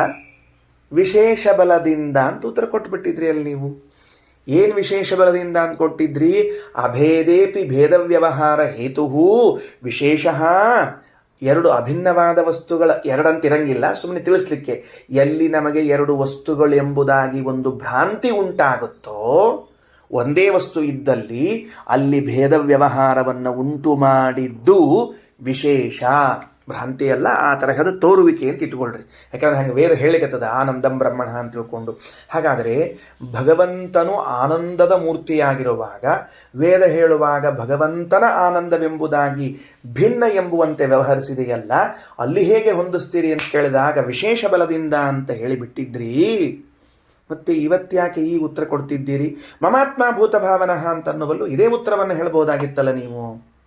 ಮಮ ಆತ್ಮಭೂತ ಭಾವನಃ ಅಂದರೆ ತನ್ನ ದೇಹವು ತಾನು ಅಭಿನ್ನವೇ ಇದೆ, ವಿಶೇಷ ಬಲದಿಂದ ಭಗವಂತ ಮಮ ಆತ್ಮಭೂತ ಭಾವನಃ ಅಂತ ಉತ್ತರ ಕೊಟ್ಟಿದ್ದಾನೆ ಅಂತ ಯಾಕೆ ಹೇಳಬಾರದು? ವಿಶೇಷ ನಿಯಮವನ್ನು ಶ್ರುತಿಗಳಲ್ಲಿ ತರುವುದಾದರೆ ಸ್ಮೃತಿಯಲ್ಲೂ ತೆಗೆದುಕೊಂಡು ಬರ್ರಿ. ಮಮಾತ್ಮಭೂತ ಭಾವನಃ ಅಂತ ತೆಗೆದುಕೊಂಡು ಏನ ಮೌಲಿಕವಾದ ಪ್ರಶ್ನೆಯನ್ನೇ ಎತ್ತುತ್ತಾರೆ ರಘುತ್ತಮ ಸ್ವಾಮಿಗಳು. ಎಷ್ಟು ಅದ್ಭುತವಾಗಿದೆ, ಬಹಳ ಅದ್ಭುತವಾದದ್ದು. ಯದ್ಯಪಿ ನಾನು ಭಾವಬೋಧವನ್ನು ಓದ್ತಿದ್ದೀನಿ ಪುಣ್ಯ ಸಂಗ್ರಹ ಮಾಡಿಕೊಳ್ಳಿಕ್ಕೆ. ಯದ್ಯಪಿ ಆನಂದಂ ಬ್ರಹ್ಮಣೋ ವಿದ್ವಾನ್ ಇತಿವತ್ ವ್ಯವಹಾರವತ್ ಇತಿ ವ್ಯವಹಾರವತ್ ವಿಶೇಷ ಬಲೇನೈವ ಮಮಾತ್ಮೇತಿ ವ್ಯವಹಾರ ಉಪಪಾದನಂ ಸಂಭವತಿ. ಇಷ್ಟು ಸಂಸ್ಕೃತ ಅರ್ಥ ಆಗ್ತಾ ಇಲ್ಲ ನಿಮಗೆಲ್ಲರಿಗೂ? ಅರ್ಥ ಆಗದೆ ಇದ್ರೆ ಅರ್ಥ ಮಾಡಿಸ್ತೀನಿ, ಅದು ಬಿಡುದಿಲ್ಲ ನಿಮಗೆ. ಯದ್ಯಪಿ ಆನಂದಂ ಬ್ರಹ್ಮಣೋ ವಿದ್ವಾನ್ ಇತಿ ವ್ಯವಹಾರವತ್ ವಿಶೇಷ ಬಲೇನೈವ ಮಮ ಆತ್ಮ ಇತಿ ವ್ಯವಹಾರ ಉಪಪಾದನಂ ಸಂಭವತಿ. ಮಾಡ್ಲಿಕ್ಕೆ ಬರ್ತದಲ್ಲ. ಮತ್ತು ಹಂಗಾರೆ ಇಲ್ಯಾಕೆ ಹಿಂಗೆ ಮಾಡಿದ್ರು ಬ್ರಹ್ಮತರ್ಕದಲ್ಲಿ ಅಂದರೆ ತಥಾಪಿ ತದ ಅವಿಹಾಯ ಪ್ರಕಾರಾಂತರಮೇತದಿತ್ಯದೋಷಃ.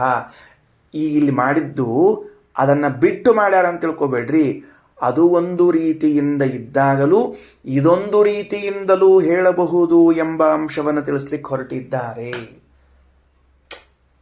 ಹಿಂಗೆ ಒಂದೇ ನಿಮ್ಗೆ ಹೇಳಿಕ್ಕೆ ಬರೋದು, ಇನ್ನೊಂದು ರೀತಿ ಹೇಳಿಕ್ಕೆ ಬರಂಗಿಲ್ಲ ನಿಮಗೆ ಅಂತ ಯಾರು ಕೇಳಬಾರ್ದಲ್ಲ. ಅದಕ್ಕೆ ಎರಡನೇ ರೀತಿಯೂ ತಯಾರು ಮಾಡಿಟ್ಕೊಂಡಿವಿ. ಕೆಲವರು ಪ್ರವಚನ ಹೇಳ್ತಿರ್ತಾರೆ. ಹೆಂಗೆ ಹೇಳ್ತಿರ್ತಾರೆ ಅಂದ್ರೆ ರಾಮಾಯಣ ಹೇಳ್ದಂಗೆ ಹೇಳ್ತಿರ್ತಾರೆ ಯಾವಾಗಲೂ. ರಾಮಾಯಣ ಹೇಳಿದಂಗೆ ಅಂದ್ರೆ ಗೊತ್ತಾತಿಲ್ರಿ ಹೇಳಂತ, ಸೀತಾ ಕಳ್ಕೊಂಡ್ಬಿಟ್ಟ ರಾಮ ಅಂತ ಸತುಗೋತ ಹೇಳ್ತಿರ್ತಾರೆ ಯಾವಾಗಲೂ. ಇನ್ನು ಕೆಲವರು ಯಾವ ಪ್ರವಚನ ಹೇಳಿದ್ರು ದಶಮಸ್ಕಂದ ಹೇಳ್ದಂಗೆ ಹೇಳ್ತಿರ್ತಾರೆ. ಗೊತ್ತಾತಿಲ್ಲ ದಶಮಸ್ಕಂದ ಹೇಳ್ದಂಗೆ ಅಂದ್ರೆ ಏನು ಹೇಳಿ, ಹಾಡ್ಕೋತ ಡ್ಯಾನ್ಸ್ ಮಾಡ್ಕೋತಿರ್ತಾರೆ ಯಾವಾಗಲೂ. ಯಾರೋ ಕೇಳಿದ್ರಂತ, ಒಂದ ಹೇಳಿದ್ರೆ ಸತ್ಕೋತ ಹೇಳ್ತಿರ್ತೀರಿ, ಇಲ್ಲ ಕುಣ್ಕೋತ ಹೇಳ್ತಿರ್ತೀರಿ. ಗಂಭೀರವಾಗಿ ನಿಮ್ಗೆ ಹೇಳಿಕ್ ಬರಂಗಿಲ್ಲ ಏನು ಅಂತಂದ್ರೆ ಅದಕ್ಕೆ ಹಂಗೂ ಹೇಳಲಿಕ್ಕೆ ಬರ್ತದ ಅಂತ ತಿಳಿಸ್ಲಿಕ್ಕೆ ಹೊರಟಿದ್ದೆ ಹೊರತಾಗಿ ಅದು ಒಂದೇ ನಮಗೆ ಬರ್ತದೆ ಅಂತಲ್ಲ. ವಿಶೇಷ ಬಲದಿಂದ ಮಾತ್ರ ಅಂತ ತಿಳಿಬೇಡ್ರಿ, ಅದನ್ನೂ ಹೇಳಬಲ್ಲೆವು. ಮಮಾತ್ಮಭೂತ ಭಾವನಃ ಅಂತನ್ನುವಲ್ಲಿ ಈ ಪ್ರಯೋಗದಿಂದಲೂ ನಾವು ಉತ್ತರವನ್ನು ಹೇಳಬಲ್ಲೆವು ಅನ್ನೋದನ್ನು ತಿಳಿಸ್ಲಿಕ್ಕೆ ರಘುತ್ತಮ ಸ್ವಾಮಿಗಳವರು ಈ ಪ್ರಶ್ನೆಯನ್ನು ಎತ್ತಿಕೊಂಡು ಉತ್ತರವನ್ನು ಕೊಟ್ಟಿದ್ದಾರೆ. ಹಾಗಾಗಿ ಏನಾಯಿತು? ಅನೇನ ನಿಮಿತ್ತಾಂತರಾಭಾವೇ ಸಂಬಂಧವಚನಸ್ಯ ಭೇದ ಸಾಧಕತ್ವಂ.